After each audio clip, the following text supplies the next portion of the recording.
¿Qué tal? ¿Cómo están? Bienvenidos de vuelta acá al canal.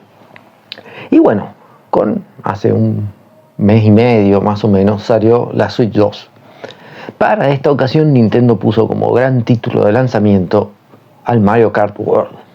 Muchos estarán debatiendo si fue la mejor estrategia, si es un título que es un vende consolas lo suficiente como para estar en el lanzamiento. Hasta ahora nunca había sido título de lanzamiento de una consola. Sí, en el caso de la Switch original, el Mario Kart 8 Deluxe fue uno de los primeros títulos en salir en la consola y fue la segunda vez que un título salía tan rápidamente en una consola de videojuegos. La primera vez fue con el Mario Kart Super Circuit de la Game Boy Advance, que salió pocos meses después del lanzamiento de la consola. A diferencia del Mario Kart 8 Deluxe, era un título inédito. El Deluxe es un port mejorado del gran éxito de la Wii U.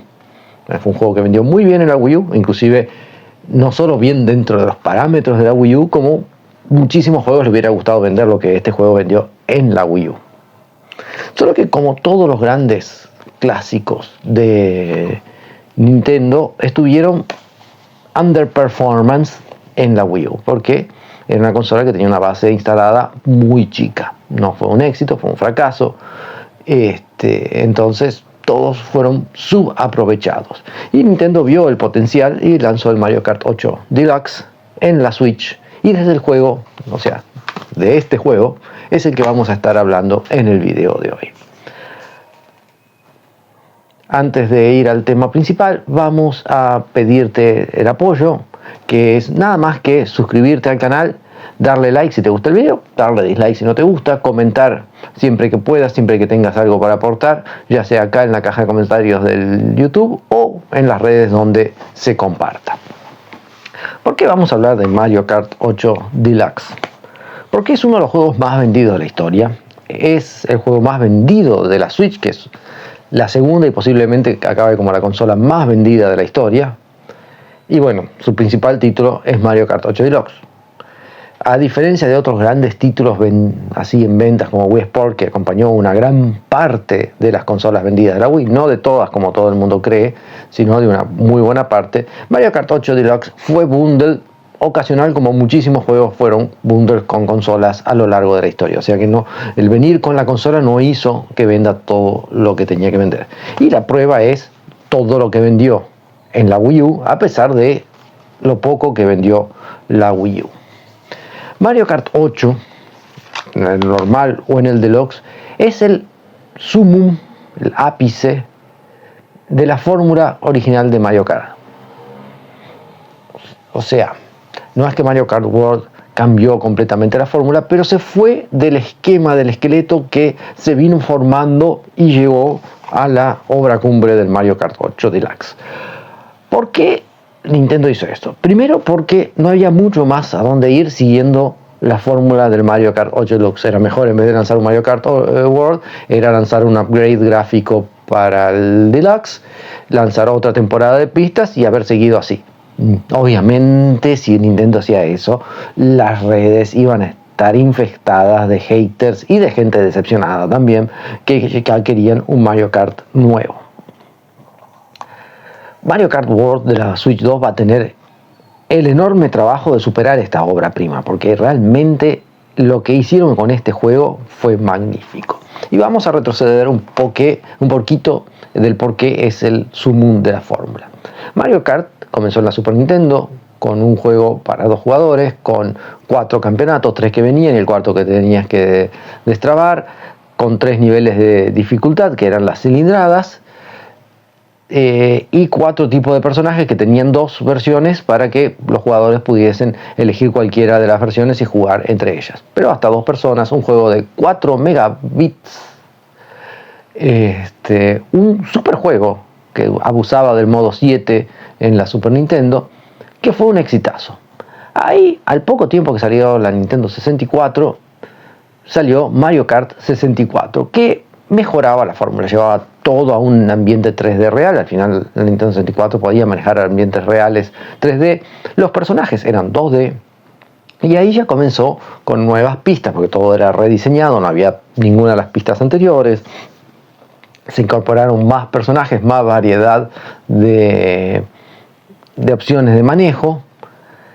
Y esa fórmula se llevó un poco al Mario Kart Super Circuit que mencionamos temprano en la Game Boy Advance, que en la Game Boy Advance incorporaron, ya que el juego era hecho en sprites con efectos muy parecidos al Mode 7, todas las pistas del Super Mario Kart de la Super Nintendo. O sea, tenías todas las pistas originales y después que terminas el juego destrabas todas las otras. Lo que era muy divertido para la época, sobre todo para un juego de portátil que tenía como énfasis el single player, porque tenías que tener un amigo con el Mario Kart en su consola, en la Game Boy Advance, tener el juego, el cable que los linkease y ahí podían jugar. Versus no era tan común en la época. Entonces tenía que darte más diversión en single player.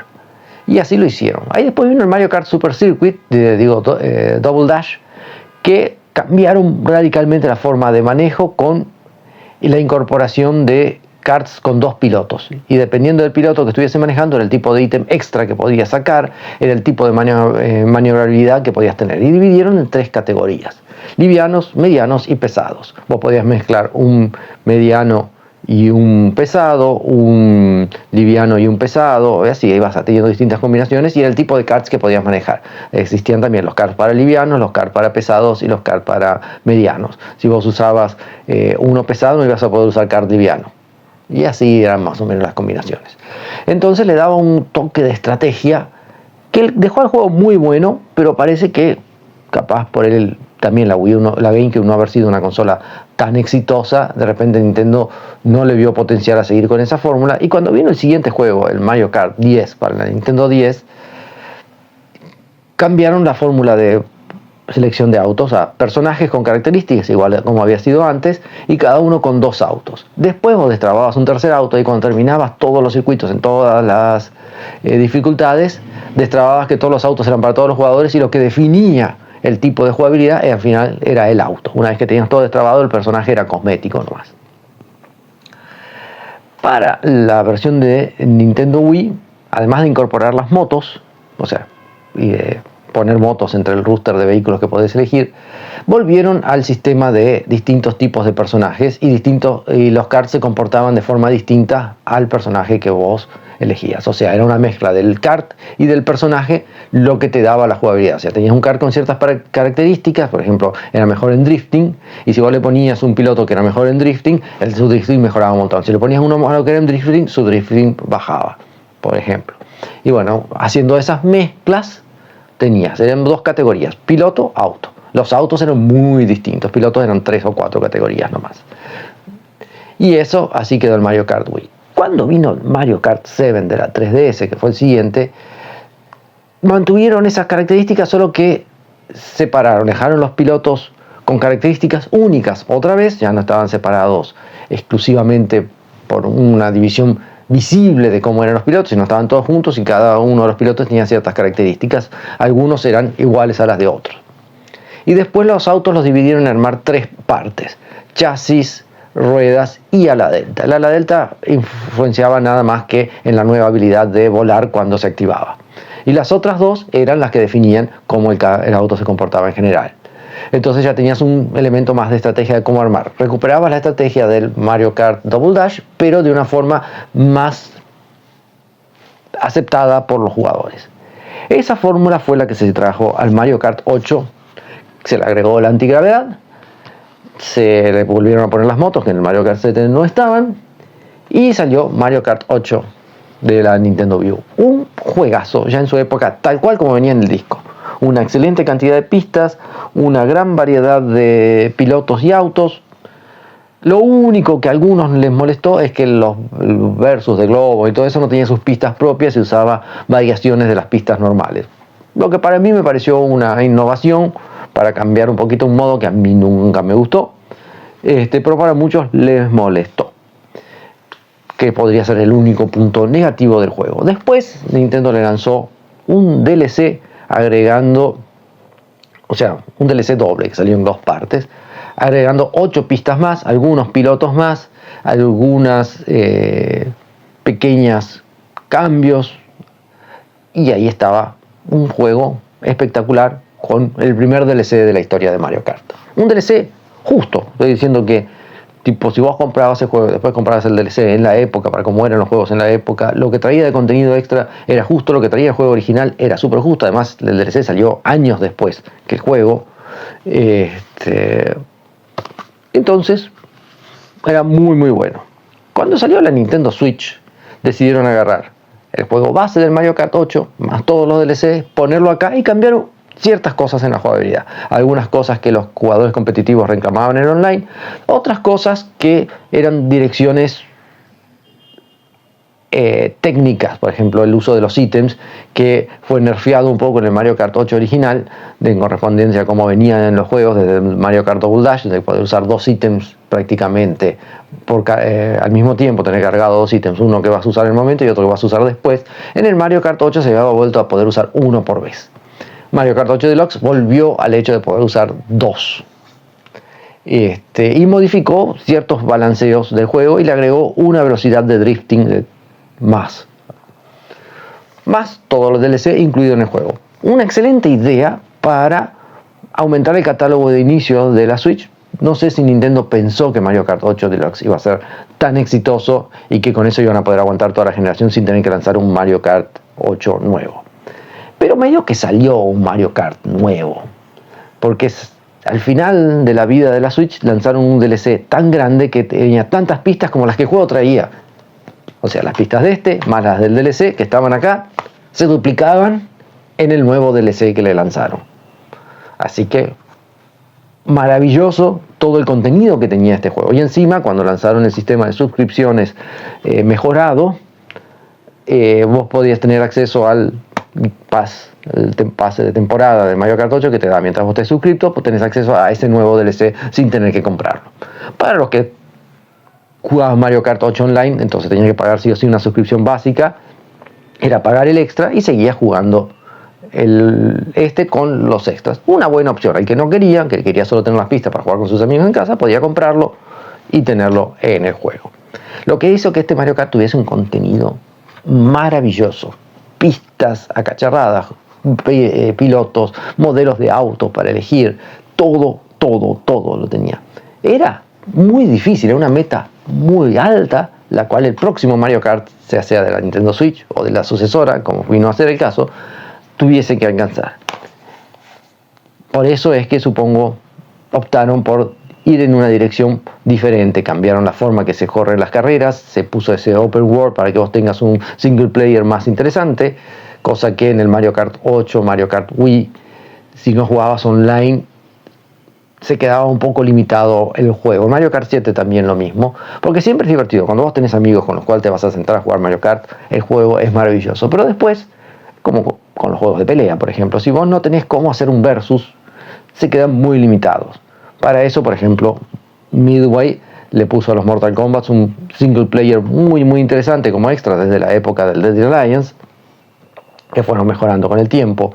Y muchos juegos de pelea le fueron copiando la idea de una forma u otra. Y bueno, en Mario Kart había que poner alguna forma que el jugador se divierta en single player sin la necesidad de estar conectado online y sin la necesidad de tener que tener jugadores en su casa. Porque una vez que vos terminás todas las copas en todas las velocidades, no te queda mucho por hacer en el juego. Esa es la característica que siempre acompañó a los Mario Kart en la fórmula tradicional. Entonces fue un buen cambio de dirección, pero lo que no quita que llevó a ese cambio de dirección porque explotó al máximo todo lo que se podía hacer en esa fórmula y lo explotó con una calidad que ningún otro juego del género alcanza. Siempre se dice, pero hay otros juegos de carreras de karts, pero ninguno tan bueno como los Mario Kart en general, y mucho menos tan buenos como este. Me acuerdo que cuando compré la Wii U Mario Kart no existía. Yo había jugado muchísimo Mario Kart Wii, realmente creo que fue el Mario Kart que más jugué, y quería otro juego de karts, pero diferente, y compré el Sonic All-Star Racing Transformed y me gustó mucho, me divertí, tenía ciertas cosas que considero son muy buenas de implementar en un juego de carreras en general. La forma que vos ibas desbloqueando las cosas, vos podías ir mejorando los autos y tenías que ir cumpliendo los desafíos a lo largo de las carreras. Era muy divertido, tenía una característica de poder jugar hasta 5 personas, Bueno, pero después, como ya en esa época ya no venían tantos mis amigos en casa y su single player, volvíamos al mismo problema, no era tan divertido, vendí el juego. Ahí después salió el Mario Kart 8, me quedé con el Mario Kart 8 y años después, hace un poco tiempo, volví a hacerme del juego del All-Star Racing Transformer y lo probé y se siente muy flojo. Después de haber jugado se sentía muy flojo el Transformer, algo que me había parecido bueno, inclusive superior al Mario Kart Wii en su época. Ahora lo veo y lo juego y no, tiene muchos defectos que no están en los Mario Kart y menos en este. La jugabilidad, la forma de controlar el auto se hizo perfecta en Mario Kart 8. Es una delicia jugar en este juego. Vos comparás inclusive con los Mario Kart anteriores y vos notás cómo está perfeccionada la fórmula en este. Y entonces, todo ya está hecho. No había dónde ir porque todo es magnífico, todo muy bien implementado en estos dos juegos, en este juego y su versión mejorada. Un gran juego que si estás comenzando ahora en la vida de Nintendo, ya sea con una Wii U, una Switch 2, es más, te recomiendo, si no jugaste, juega antes de Mario Kart World, porque sinceramente todo lo que tiene es muchísimo tiempo y podés esperar a jugar en Mario Kart World más adelante con todas las cosas que le puedan llegar a lanzar más adelante. De repente sale un DLC y en algún momento sale una versión que traiga el DLC incorporado o cosas por el estilo. Entonces, si vos no jugaste el Mario Kart 8 Deluxe, que me parece difícil, juega antes porque el ápice de la forma. Este es un juego que te garantizo es muy bueno. El otro, con certeza, es bueno, pero todavía tiene mucho que probar y ya probó todo. Entonces, si no lo jugaste, es un gran motivo para comprar una Nintendo Switch. Si tenés una Switch y no lo jugaste, te tienen que no gustar los juegos de carrera o los juegos de kart para que no lo juegues, porque si no, tenés el mejor juego. Aún si sos una persona que no tiene amigos que vengan a jugar en su casa, el modo online te va a dar horas y horas de diversión. Y las cosas que tenés para conocer las pistas, la cantidad de pistas que tenés para ir jugando, destrabando y conociéndolas, es muy bueno. Muy grande el catálogo. Yo soy de esos que entre las dos versiones he jugado Mario Kart 8, 12 años. Obviamente tengo ansias de jugar algo nuevo de la franquicia, o de karts en general. Pero para quien no lo jugó, metete de cabeza en Mario Kart 8. Es lo más lindo que vas a poder disfrutar en el género, en cualquier consola. Y bueno, muchas gracias por acompañarnos. Festejamos uno de los grandes juegos de la historia. Nos vemos la próxima.